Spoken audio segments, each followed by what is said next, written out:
सुन रहे हैं जासूस। महान यूनानी विचारक सुकरात कहते हैं, मैं दुनिया में सबसे अधिक ज्ञानी हूं क्योंकि मुझे पता है मैं कुछ नहीं जानता। सुकरात की इस बात से मेरे जहन में हमेशा एक सवाल आता रहा कि क्या हर सच साबित होना चाहिए। अगर आप मुझसे यह सवाल बतौर जासूस पूछें तो मैं हाँ ही कहता, लेकिन उस एक केस ने मेरी विचारधारा बदलकर मुझे एक जासूस के साथ इंसान बनना भी सिखाया, और उस केस का नाम है अर्धसत्य।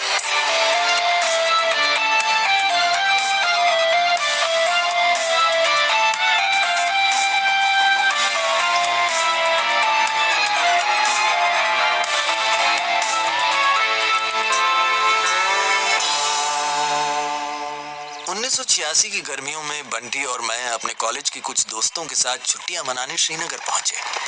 सालों बाद सभी दोस्त मिले थे।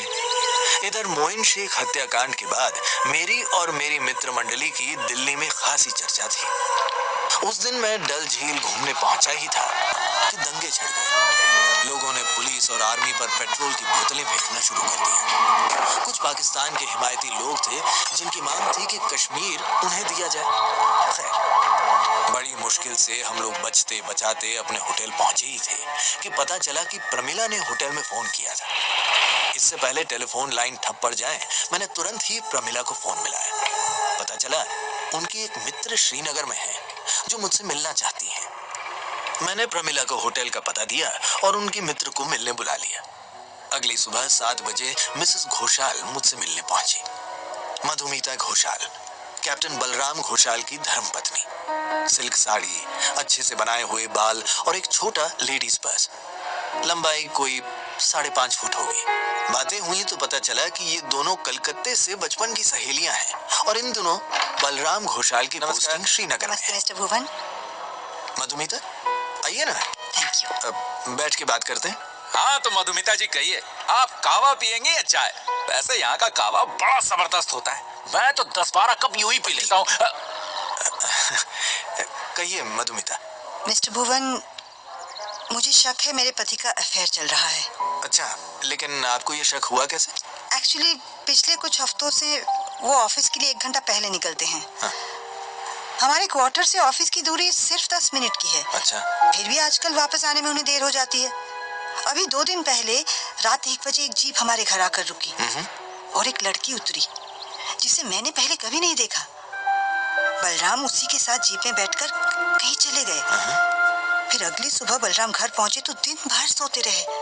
यहाँ तक कि सीओ सर का फोन भी काट दिया। CO sir? हमारा कमांडिंग ऑफिसर। ओह। बलराम कभी भी अपने सीओ को इग्नोर नहीं करते।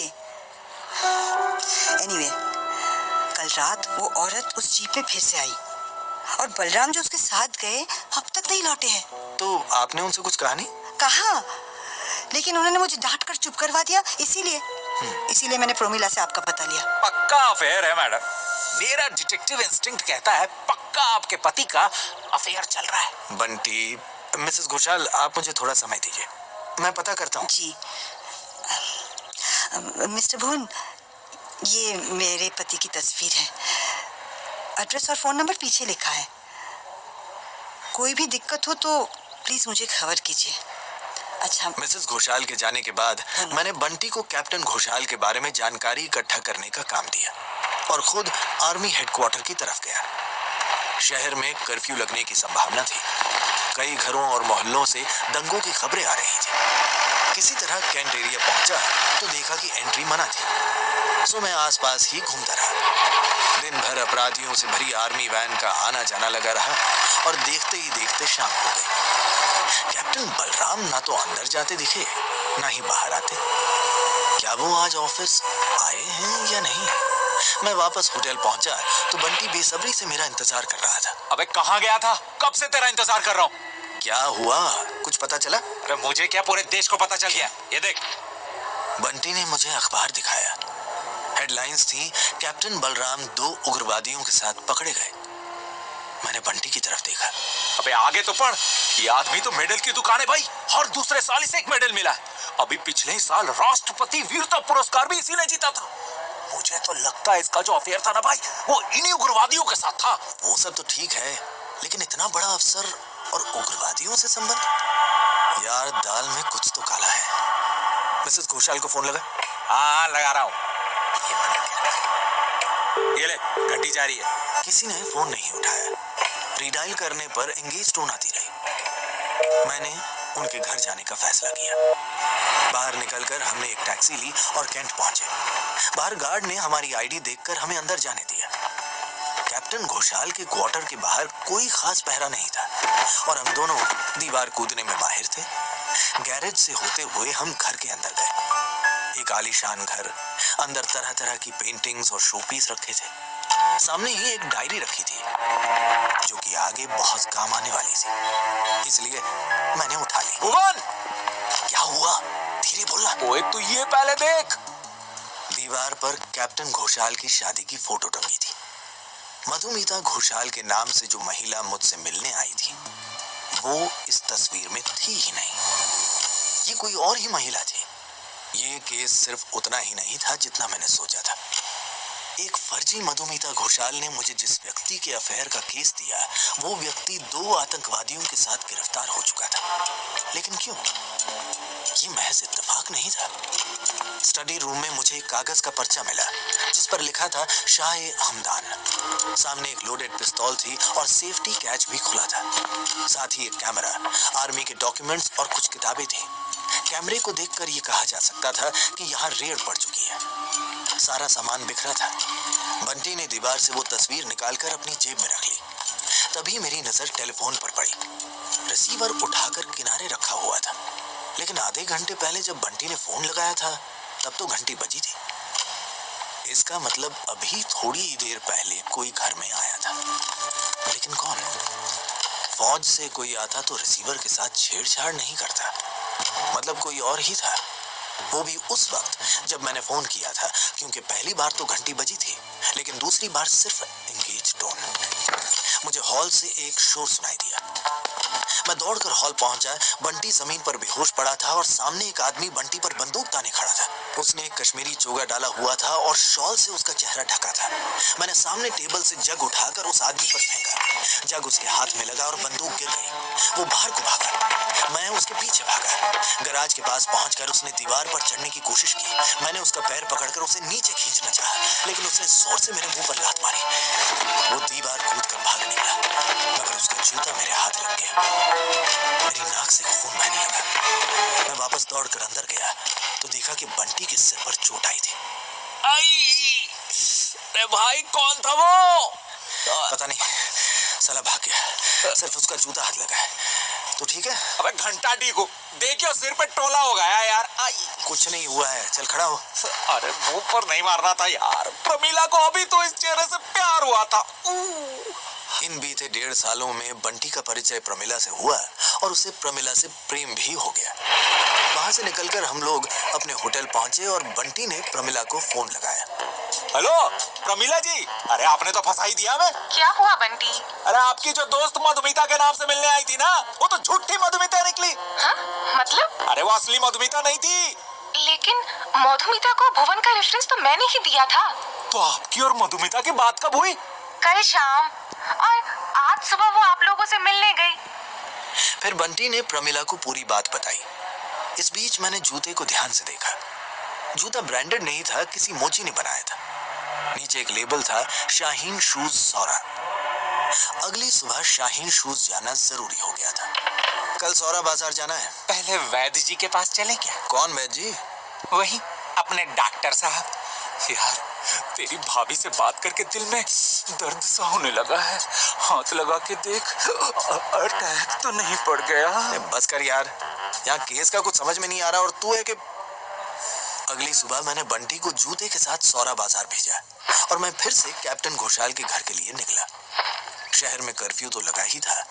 किसी तरह मैं छिपते छिपाते पहुंचा तो देखा उनके घर के बाहर मिलिट्री का ट्रक खड़ा था और घर का सामान उसमें रखा जा रहा था। क्या मधुमिता, यानी असली मधुमिता ने शहर छोड़ने का फैसला लिया है? लेकिन अभी तो उनके पति की पेशी होनी है। ऐसे में वो शहर छोड़कर क्यों जा रही है? और दूसरी बात, अगर ये मिलिट्री का फैसला है तो वो घर को सील कर सकते थे। हालात में किसी फौजी से कुछ पूछना सही नहीं समझा और होटल वापस पहुंचा। बंटी आ चुका था और प्रमिला भी। हाँ, उसके आ जाने से बंटी बहुत खुश था। तुम यहाँ कब आई? आज सुबह ही बंटी ने मुझे मधुमिता के बारे में बताया तो चिंता हुई, इसलिए मैं यहाँ आ गई। लेकिन यहाँ के हालात तो देखो, कर्फ्यू लग गया है। तुम्हें बेकार में यहाँ आने की क्या जरूरत थी? अरे क्या जरूरत थी क्या? कितनी जरूरत थी। देखना प्रमिला, तफ्तीश कर करके लकड़ी हो गया हूँ। तुम आ गई हो तो थोड़ा संभल जाऊंगा, वरना यही निपट जाता। तू नहीं बुलाया ना? अरे भाई, इनकी दोस्त हो गई है। दोस्ती का मतलब समझता है तू? इन्हें दिलासा देने की जगह तो बाल की खाल निकालने में लगा है। अरे इन सब बातों पे मिट्टी डाल और सुन क्या हुआ। देख, पूरा बाजार का शटर बंद था। पूरी सड़क खूनम खान, जूते चप्पल और पता नहीं क्या क्या, सब तरफ तबाही तबाही। सारा बाजार में शाइन शूज वाला तो मिल गया, लेकिन उसका भी शटर बंद था। और वो दुकान ना घर के हिस्से में ही बनी थी, तो मैं बन गया नकली का भुवन। दरवाजा खटखटाया, दरवाजे पे ना लाल रंग से गद्दार लिखा था। दरवाजा एक बुढ़ऊ ने खोला, उसके दोनों पैर कवर में थे। चिरकुट सा दिख रहा था साला, पर भाई के मुंह से बोल नहीं फूट रहे थे। मैंने उसे वो जूता दिखाया तो उसकी मतलब है कि तोते उड़ गए उसके। उसने तेरे भाई को अंदर बुलाया, फिर बुढ़े तो पहले 10-15 मिनट बस जूता ही देखा। मैं तो कहने को हो रहा था कि अंकल ये सबूत है, खा मत जाना। फिर उसने जुबान हिलाई और पूछा कि क्या मैं फौजी हूँ? मैंने कहा रहता हूँ, मेरा थूथना देख, मैं किस एंगल से फौजी लगूं। मैंने अपना प्रेस कार्ड दिखाया, तब जाकर दादाजी को यकीन हुआ। अबे कौन सा प्रेस कार्ड? तेरे पास कहाँ से है? तेरे भाई का नाम बंटी चौक से ऐसे नहीं है, ये देख बब्बू से बनवाया है। वाह यार, मेरे लिए भी एक बनवा देता, काम आएगा। हाँ, बनवा दूंगा। अच्छा, अब आगे सुन। अच्छा। उसने जूते के बारे में पूछा तो मैंने कल रात की सारी राम कहानी सुना दी उसे।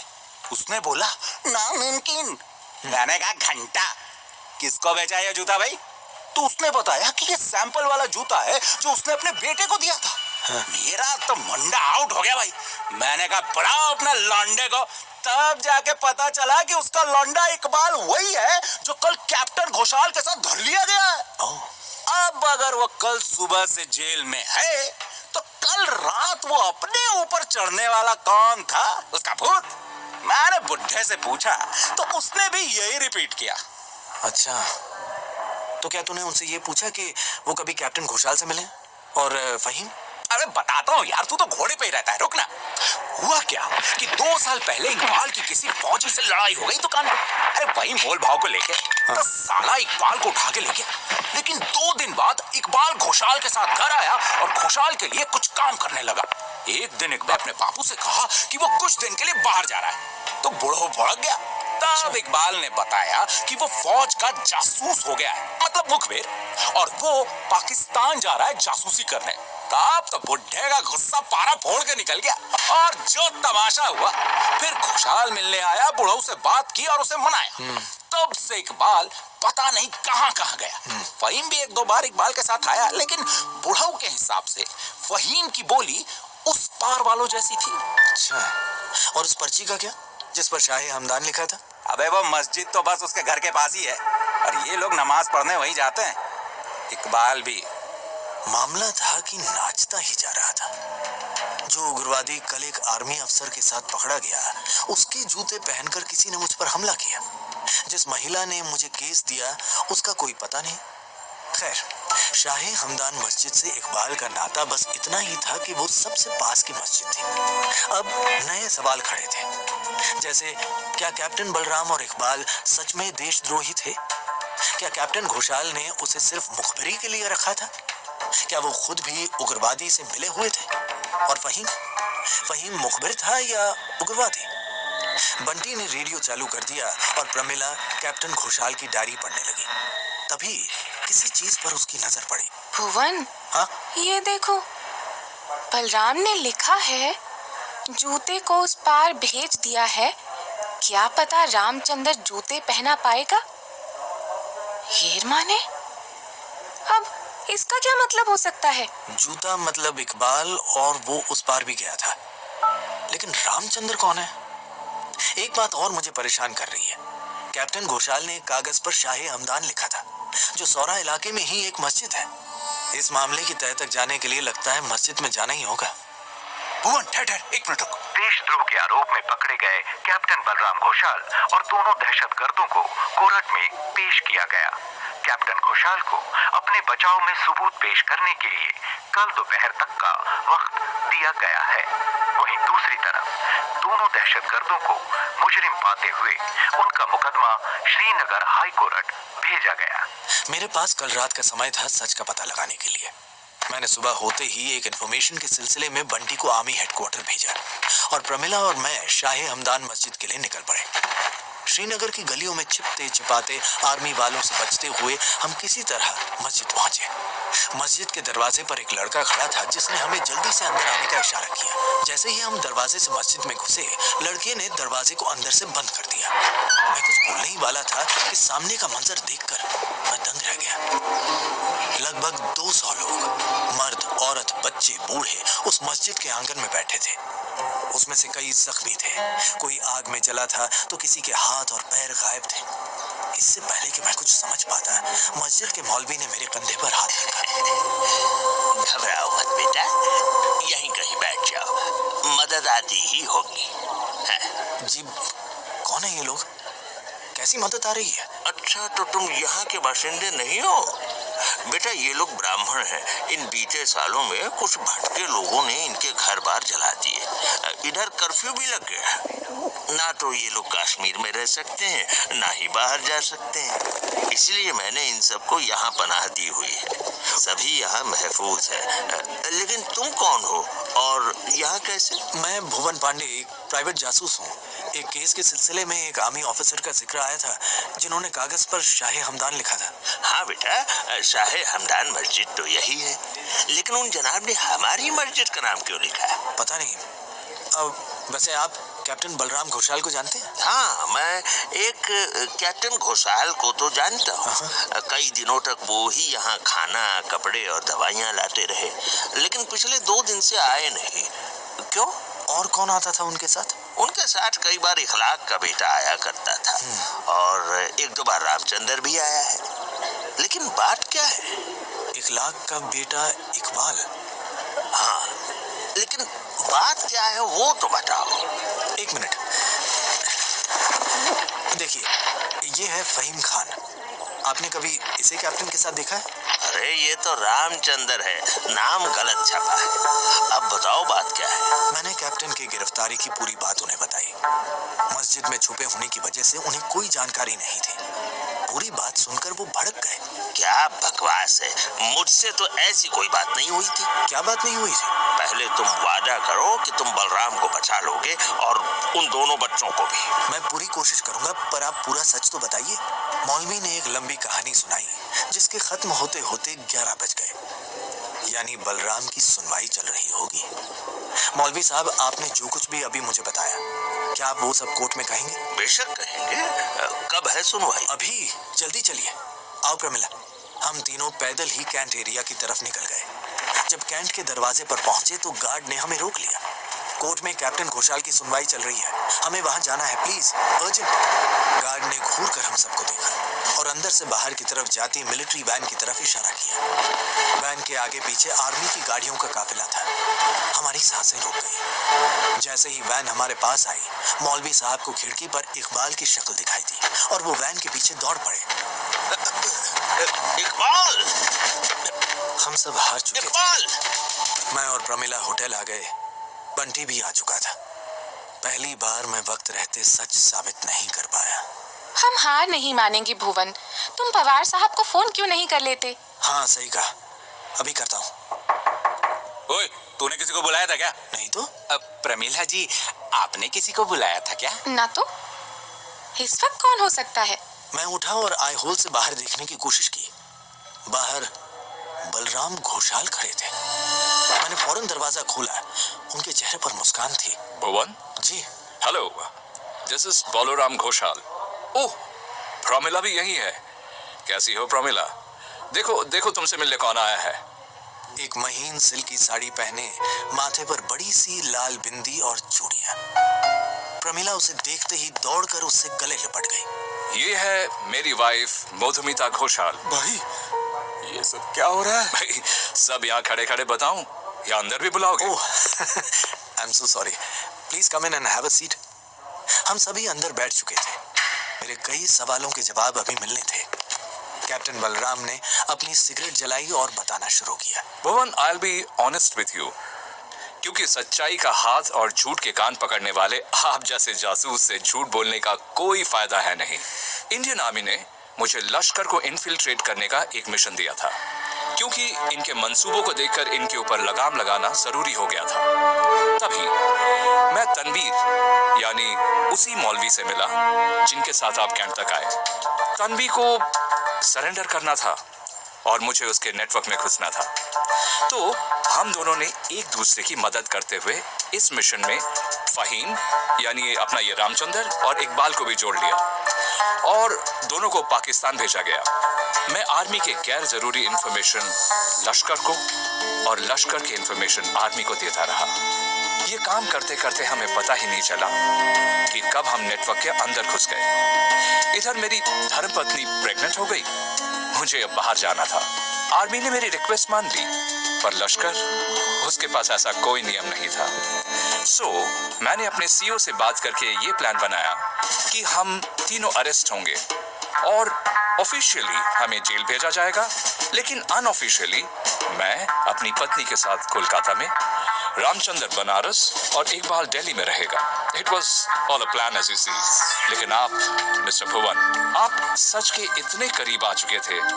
आज ही तनवीर ने मुझे आपसे फौरन मिलने को कहा, तो लीजिए मैं आ गया, दैट्स ऑल। सर ये सब तो समझ गया, लेकिन वो महिला कौन थी जो मिसेस घोषाल बनकर मुझसे मिलने आई थी? कौन महिला? मैंने तो किसी को नहीं भेजा। आपने ही तो प्रमिला से मेरा पता लिया था ना, और फिर मुझसे मिलने भेजा किसी को? Absolutely no. अच्छा, इम्पॉसिबल। तो फिर वो कौन थी? Well, that's another mystery for you to find out. It was very nice meeting you, Mr. Bhuvan. अब देखा होगे। क्या सच का साबित होना जरूरी है? अगर कैप्टन घोषाल देशभक्त साबित हो जाते तो आतंकवादियों की तलवार उनके गले पर हमेशा लटकी रहती। इस केस से मुझे ये सबक मिला कि सच की जरूरत हमेशा नहीं होती। लेकिन वो महिला कौन थी जिसने प्रमिला को मधुमिता बनकर फोन किया और मुझसे मिली?